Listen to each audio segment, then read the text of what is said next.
எல்லாருக்கும் வணக்கம். Welcome back to my channel Kala's vlogs. This is Kaladevi. இந்த வீடியோவில் என்னோடய ஈவினிங் ரொட்டீன் பற்றி தான் நான் உங்களுக்கு ஷேர் பண்ண போகிறேன். ஸோ எனக்கு வந்து மார்னிங் டைமை விட ஈவினிங் டைம் தான் ரொம்ப ரொம்ப பிடிக்கும்.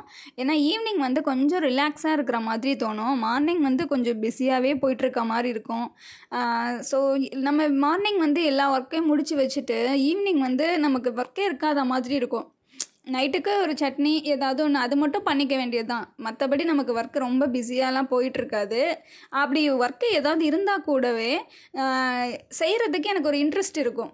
பட் மார்னிங் டைம் வந்து அந்த ஒர்க்கை பண்ணுறதுக்கு கொஞ்சம் சோம்பேறித்தனமாகவும் இருக்கும். அப்புறம் ஹரிபரியாக பண்ணுற மாதிரியும் ஒரு ஃபீல் ஆகும். And then kitchen counter top ஃபுல்லாக டீப் க்ளீன் பண்ணியிருக்கேன். ஸோ நான் என்ன மெத்தடில் யூஸ் பண்ணி க்ளீன் பண்ணுறேன் அப்படின்றதையும் நான் உங்களுக்கு ஷேர் பண்ணிடுறேன். ஸோ வாங்க வீடியோக்குள்ளே போய் பார்த்துடலாம். ஃபஸ்ட்டு கவுண்டர் டாப் மேலே உள்ள எல்லா திங்ஸையும் எடுத்து கீழே வச்சுருவேன். அதுக்கப்புறம் ஒரு ட்ரை கிளாத் போட்டு மேலே டஸ்ட் இருக்கும் இல்லையா, அதெல்லாம் ஃபுல்லாக தொடச்சி எடுத்துருவேன். ஃபஸ்ட்டு துடைக்கும் போது அழுத்தி தொடச்சி எடுத்துடணும் அப்படின்ற அவசியம் இல்லை. லேசாக தொடச்சா போதும். அதுக்கப்புறமா ஒரு குட்டி பக்கெட்டில் தண்ணி எடுத்துக்குவேன், நார்மல் வாட்டர் எடுத்துக்குவேன்.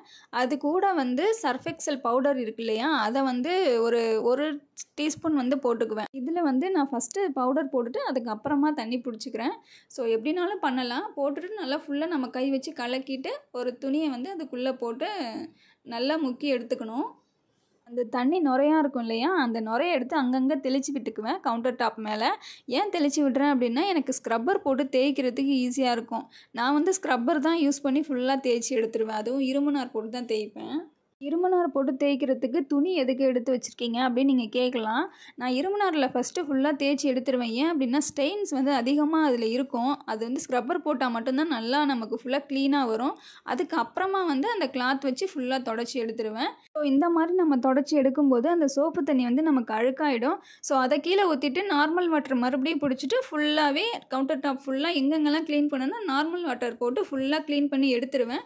அதுக்கப்புறமா நல்ல ஒரு கிளாத்து ட்ரை கிளாத் எடுத்துகிட்டு கேஸ் ஸ்டவ் மேலேயும் அண்டு கவுண்டர் டாப் மேலேயும் ஃபுல்லாக ட்ரை பண்ணி எடுத்துருவேன். பார்க்குறதுக்கு நீட்டாக இருக்கும். அதுக்கப்புறம் அடுப்புக்கு அடியில் வந்து ஒரு கோலம் போட்டுருவேன். அண்ட் உப்பு வைக்கிற இடத்துலையும் ஒரு கோலம் போட்டு முடிச்சிடுவேன். அடுப்புக்கு அடியிலையும் உப்புக்கு அடியிலையும் நம்ம ஏன் கோலம் போடுறோம் அப்படின்னா, நம்ம மகாலட்சுமியை அதை நம்ம நினச்சிக்குவோம். ஸோ அதனால கோலம் போடணும். பார்க்குறதுக்கு சூப்பராக இருக்கும். நம்ம கிச்சன் கவுண்டர் டாப் ஃபுல்லாக டீப் க்ளீன் பண்ணியாச்சு. இப்போ பர்ஃபெக்டாக இருக்குது. இதை நம்ம வந்து நல்லா அழகாகவே டெய்லி மெயின்டைன் பண்ணலாம். எப்படி அப்படின்னா, நீங்கள் மார்னிங் எழுந்து கிச்சனுக்குள்ளே போகும்போது நம்ம டஸ்ட் இருக்கும் இல்லையா, முதல் நாள் நைட்டு சமைச்ச சாதம் எல்லாம் அது மேலே இருக்கும் இல்லையா, நார்மல் வெட் கிளாத் போட்டு தொடச்சி எடுத்துட்டாலே நமக்கு குக் பண்ணுறதுக்கு ஒரு பாசிட்டிவ் வைப்ஸ் கிடைக்கும். ஸோ இந்த கவுண்டர் டாப் டீப் க்ளீன் வந்து வீக்லி ஒன்ஸ் நான் கண்டிப்பாக பண்ணிடுவேன். இதுவும் என்னோடய ஈவினிங் ரொட்டீன் தான். ஏன்னா இதை வந்து நான் மார்னிங் டைம்லலாம் பண்ண மாட்டேன், ஈவினிங்கில் மட்டும்தான் பண்ணுவேன். அதை முடிச்சுட்டு வீடு பெருக்கியாச்சு.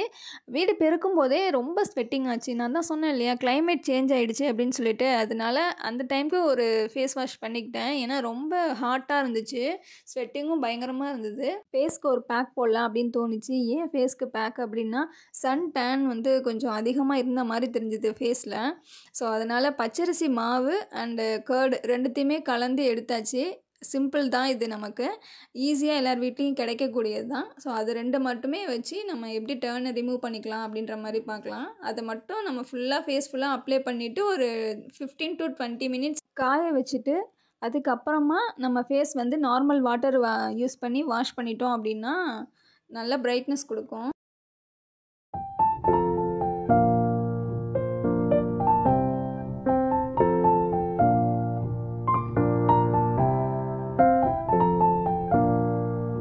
ஸோ பார்த்தீங்கனாலே தெரியும், நல்லாவே டர்னை ரிமூவ் பண்ணிருச்சு. சூப்பராக இருந்தது. நல்லா பிரைட்னஸையும் கொடுக்குது. ஸோ பச்சரிசி மாவை யூஸ் பண்ணி ட்ரை பண்ணுங்கள். நெக்ஸ்ட்டு பார்த்தீங்கன்னா, ஹேர் கிளிப் பண்ணி ஒரு பிந்தி மட்டும் வச்சுட்டு நான் போயிடுவேன். ரீசெண்ட் டைமில் வந்து நான் பவுடர் யூஸ் பண்ணுறத ஸ்டாப் பண்ணிட்டேன். ஏன்னா ஸ்கின் வந்து ட்ரை ஆகும் அப்படின்ற மாதிரி சொல்லி கேள்விப்பட்டேன். ஸோ அதனால அதை கொஞ்சம் ஸ்டாப் பண்ணி வச்சுருக்கேன். ஏன்னா பவுடர் வந்து எனக்கு ரொம்ப ரொம்ப பிடிச்ச ஒரு விஷயம். சின்ன வயசுலேருந்தே பவுடர் ஃபேஸ் வாஷ் பண்ணிட்டேன் அப்படின்னாலே பவுடர் இல்லாமல் என்னால் இருக்கவே முடியாது. அது என்னன்னு தெரில, சின்ன வயசுலேருந்தே பழக்கி விட்டுட்டாங்க அந்த மாதிரி. ஸோ இப்போ வந்து கொஞ்சம் தெரிஞ்சு ட்ரை ஆகிடும் ஸ்கின்னு, அந்த போர்ஸ்லாம் க்ளோஸ் பண்ணிடுது அப்படின்னு சொல்லிட்டு தான் சரி வேணாம் அப்படின்னு அவாய்ட் பண்ணுறேன். ஸோ பார்க்கலாம் எவ்வளோ நாள் நான் இதை ஃபாலோ பண்ணுறேன் அப்படின்னு சொல்லிட்டு.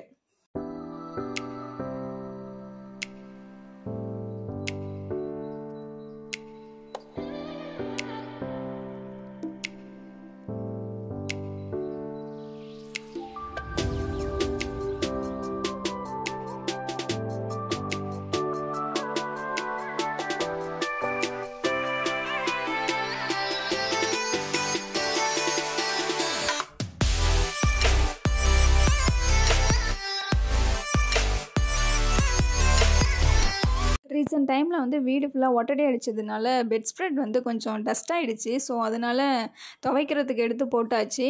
ஸோ இதுக்கப்புறம் நியூவாக ஒன்று போடணும். ஸோ நியூவாக போடுறதுக்கு தான் எங்களுக்கு ரொம்ப கஷ்டமாக இருக்கும். அதனால் நான் என் ஹஸ்பண்ட் போடுவாங்கன்ட்டு நான் வெயிட் பண்ணுவேன். பட் அவங்க அதை பண்ணவே மாட்டாங்க. நான் தான் போடணும் அப்படின்னு சொல்லிட்டு அவங்களும் விட்டுருவாங்க. ஸோ நானும் எனக்கு எப்போ தோணுதோ அப்போ வந்து எடுத்து போடுவேன். இன்னும் நாள் கடத்த வேணாம் அப்படின்னு சொல்லிட்டு நானே எடுத்து வாலண்டியராக பெட் ஸ்ப்ரெட்டை போட ஸ்டார்ட் பண்ணிட்டேன்.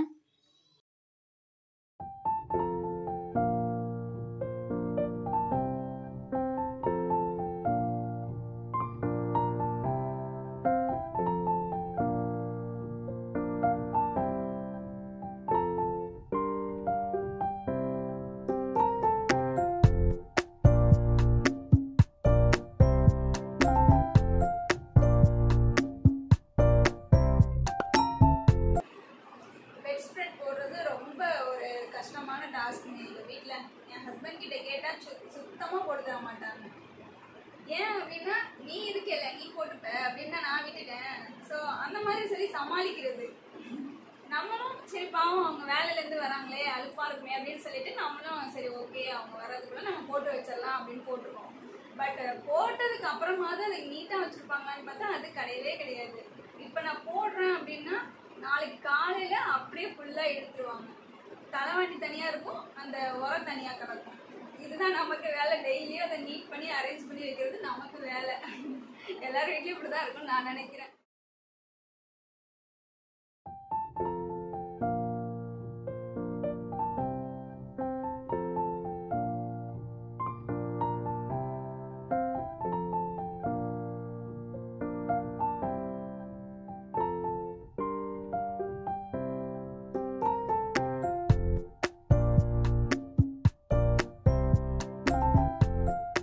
ஃபைனலாக அரேஞ்ச் பண்ணி முடிச்சுட்டேன். நம்ம பெட் ஸ்ப்ரெட் போட்டோம் அப்படின்னாலே ரூமே பார்க்குறதுக்கு நீட்டாகிடும்.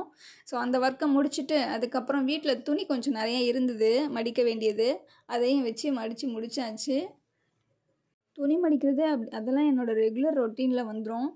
ஏன்னா எங்கள் வீட்டில் துணி கொஞ்சம் ஜாஸ்தியாக தான் இருக்கும். 4 பேர் எங்கள் வீட்டில் அப்படின்றதுனால கொஞ்சம் துணி ஜாஸ்தியாக இருக்கும். ரெகுலராக நாங்கள் துவைச்சிருவோம். துவைச்சி அதை எடுத்து மடித்து வச்சுருவோம்.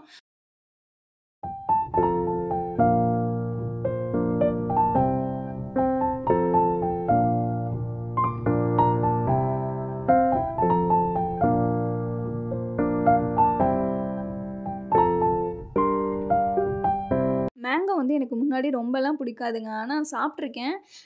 வீட்டில் கூட சாப்பாட்டுக்கெலாம் சைடிஷ்ஷாக அதை கட் பண்ணி கொடுப்பாங்க, சாப்பிட்ருக்கேன். பட் ரொம்பலாம் இன்ட்ரெஸ்ட்டாக சாப்பிட மாட்டேன். இப்போ என்னென்னு தெரில, ரீசெண்ட் டைமில் வந்து என்னோடய ஃபேவரட் ஃப்ரூட் ஆகிடுச்சு அது. அது எனக்கு ரொம்ப ரொம்ப பிடிக்க ஆரம்பிச்சிடுச்சு. அதனால் சாப்பாடு டைம், நார்மல் டைம் எல்லா டைம்லேயும் வச்சு சாப்பிட ஆரம்பிச்சிட்டேன்.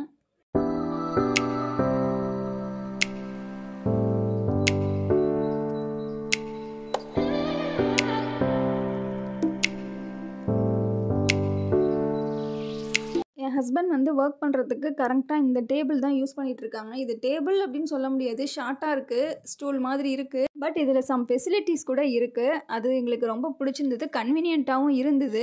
நான் தான் இந்த டேபிளை மெயினாக வாங்கிக்கோங்க, உங்களுக்கு ரொம்ப ஹெல்ப்ஃபுல்லாக இருக்கும் அப்படின்னு சொல்லியிருந்தேன். ஏன் அப்படின்னா, இவங்க ஒர்க் பண்ணும்போது பெட்டு மேலே வந்து ஒரு மாதிரி தலையை சாய்ச்சிட்டே உட்காந்து ஒர்க் பண்ணிகிட்ருப்பாங்க. அது அவங்களுக்கு கம்ஃபர்டபுளாகவும் இருக்காது. அதுக்கப்புறம் பேக் பெயின் கூட அவங்களுக்கு ஸ்டார்ட் ஆச்சு.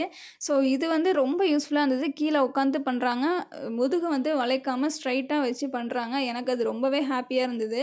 ஸோ இதில் பார்த்தீங்கன்னா லேப்டாப் வச்சுருக்காங்க, பக்கத்தில் நமக்கு ஒரு ப்ரொவிஷன் இருக்குது. ஜூஸ் ஆர் வாட்டர் பாட்டில் அப்படி இல்லைனா காஃபி வச்சுக்கிற மாதிரி ஒரு ஹோல்டர் கொடுத்துருக்காங்க.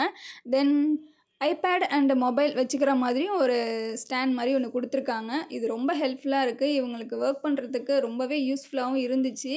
ஸோ அதனால் நாங்கள் உடனே ஆர்டர் போட்டு வாங்கிட்டோம்.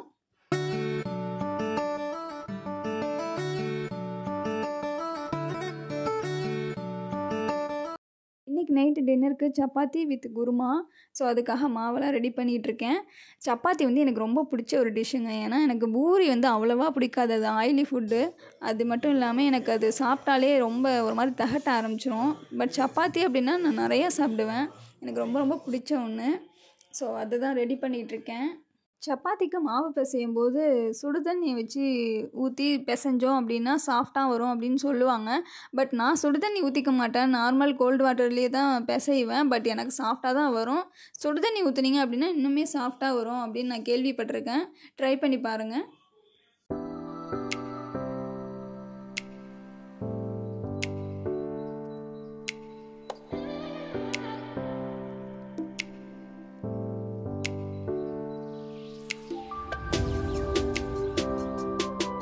சப்பாத்தியில் ஆயில் ஊற்றி சுடுறது எனக்கு சுத்தமாக பிடிக்காதுங்க. நான் ட்ரை சப்பாத்தி தான் நான் விரும்பி சாப்பிடுவேன். ஸோ வீட்டில் உள்ளவங்களுக்காக இன்றைக்கி ஆயில் ஊற்றி நான் ப்ரிப்பேர் பண்ணி கொடுத்தேன். அது என்னன்னு தெரியல, ஆயில் சேர்த்தாவே எதுக்கு ஆயிலெலாம் சேர்க்கணுமா அப்படின்ற மாதிரி எனக்கு ஒரு தோணிடும். அதனாலே நான் நிறையா மோஸ்ட்லி ரொம்ப ஆயில் சேர்த்துக்கவே மாட்டேன். எந்த இதுலேயுமே தோசை ஊற்றினா கூட லேசாக தான் நான் ஆயில் ஊற்றிப்பேன்.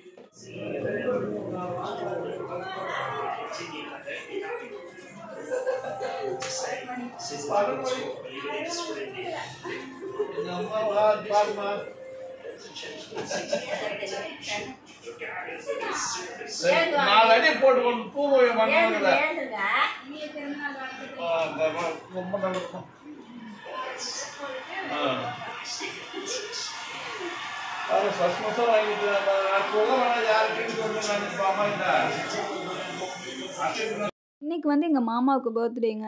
ஸோ அவங்கள சர்ப்ரைஸ் பண்ணலாம் அப்படின்னு சொல்லிட்டு 12 மணி வரைக்கும் முழிச்சிருந்து அவங்களுக்கு ஒரு ஷர்ட் மட்டும் எடுத்து கொடுத்துருந்தோம். ஸோ அவங்களுக்கு ஒரு ரொம்ப சர்ப்ரைஸாக இருந்தது, 12 மணிக்கு விஷ் பண்ணுறாங்க அப்படின்னு சொல்லிட்டு. ஸோ அவங்க சந்தோஷப்படுறது எங்களுக்கும் ரொம்ப ஹாப்பியாக இருந்தது. நம்ம இவங்களெல்லாம் சந்தோஷமாக வச்சுக்கிட்டா தானே நமக்கும் ஹாப்பியாக இருக்கும். ஸோ அதனால இந்த மாதிரி இதெல்லாம் நாங்கள் பண்ணுவோம், அப்பப்போ பண்ணுவோம். பர்த்டே இந்த மாதிரி கல்யாண நாள் இதெல்லாம் வந்துச்சு அப்படின்னா அவங்களுக்கும் கொஞ்சம் நம்ம இது மாதிரி பண்ணும்போது அவங்க ஹாப்பியாகிடுவாங்க. ஸோ அன்றைக்கி கொஞ்சம் என்ஜாய் பண்ணிவிட்டு அந்த டைமை ஓட்டிகிட்டு இருந்தோம்.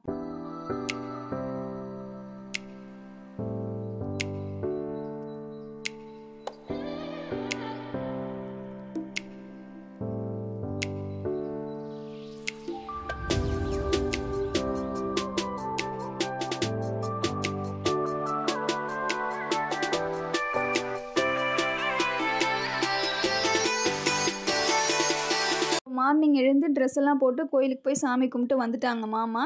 அப்புறம் வேலைக்கு கிளம்பி போயிட்டாங்க. அங்கே பார்த்தீங்கன்னா அவங்களுக்கு இன்னொரு சர்ப்ரைஸு. எங்கள் மாமா வேலை பார்க்குற இடத்துல உள்ள ஓனர் வந்து அவங்களுக்கு ட்ரெஸ்ஸு, சட்டை, வேஷ்டி, அப்புறம் அத்தைக்கு ஒரு புடவை, அப்புறம் ஒரு காயின் இதெல்லாம் அவங்க கிஃப்டாக கொடுத்துருந்தாங்க. ஸோ மாமாவுக்கு ரொம்ப ஹாப்பி ஆயிடுச்சு. ஸோ ஈவினிங் வந்து சாமி விளக்கேற்றி சாமி கும்பிட்டுட்டு மாமா ஓனர் கொடுத்த ட்ரெஸ்ஸையே போட்டுட்டு மாமாவும் அத்தையும் கோயிலுக்கெலாம் கிளம்பி மறுபடியும் போய் சாமி கும்பிட்டுட்டு வந்துட்டாங்க. மாமாவும் அத்தைக்கிட்டேயும் நான் ஒரு ஆசீர்வாதம் வாங்கிக்கிட்டேன்.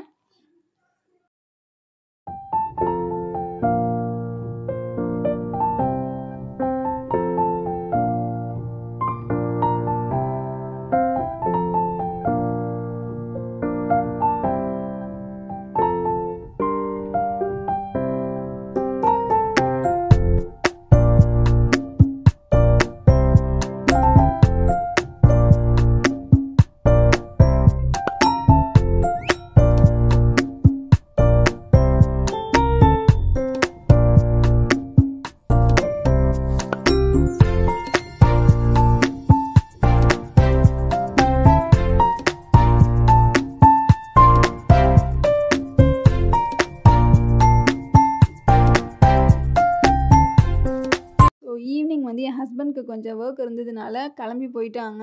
ஸோ கேக் கட் பண்ண முடியல. அதுதான் ஒரு சின்ன குறையே தவிர மற்றபடி மாமாவும் அத்தையும் ரொம்ப ஹாப்பியாக இருந்தாங்க. ஸோ எங்களுக்கும் அதை பார்த்து ரொம்ப ஹாப்பியாக ஆயிடுச்சு.